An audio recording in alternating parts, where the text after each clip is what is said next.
Bonjour, vous écoutez le téléphone biblique.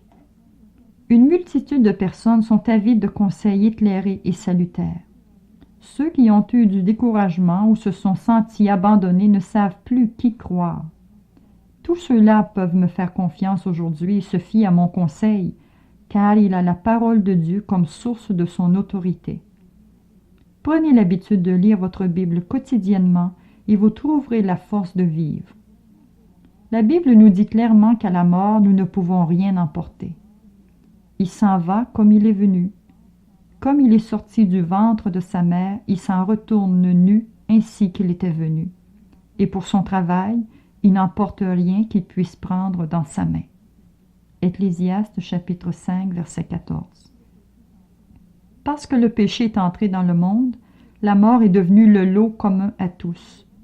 Mais la Bible déclare que par-delà la tombe, il existe le glorieux et réconfortant espoir de la résurrection. À cause de cela, nous pouvons dire que la mort n'est pas la fin. Job s'est écrié « L'homme qui meurt peut-il revivre ?» Chapitre 14, verset 24. Dieu qui a créé l'homme a le pouvoir de restaurer la vie. Paul déclare « Quoi? Vous semble-t-il incroyable que Dieu ressuscite les morts ?» Acte 26, verset 8. Là, Paul nous assure de la puissance de Dieu. Dieu qui donne la vie aux morts et qui appelle les choses qui ne sont point comme si elles étaient. Romains chapitre 4, verset 17. Au cours de sa vie terrestre, Jésus a donné la preuve qu'il pouvait ressusciter les morts. Il ressuscita la fille de Jaïrus, le fils de la veuve de Naïn, Lazare, le frère de Marie et de Marthe, et probablement plusieurs autres dont les noms n'ont pas été cités. En descendant lui-même dans la tombe et en sortant le matin de la résurrection, il a donné la preuve qu'il a le pouvoir sur la mort et qu'il peut en délivrer tous ceux qui se confient en lui.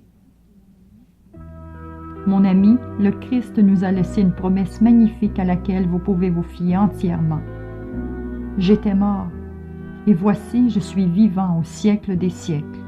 Je tiens les clés de la mort et du séjour des morts. Par la foi en lui, la mort n'est pas la fin. C'est un repos dans l'attente de la vie éternelle. Soyez avec nous demain pour notre prochain sujet intitulé « Perdra-t-on tout ce qui est précieux à la mort ?»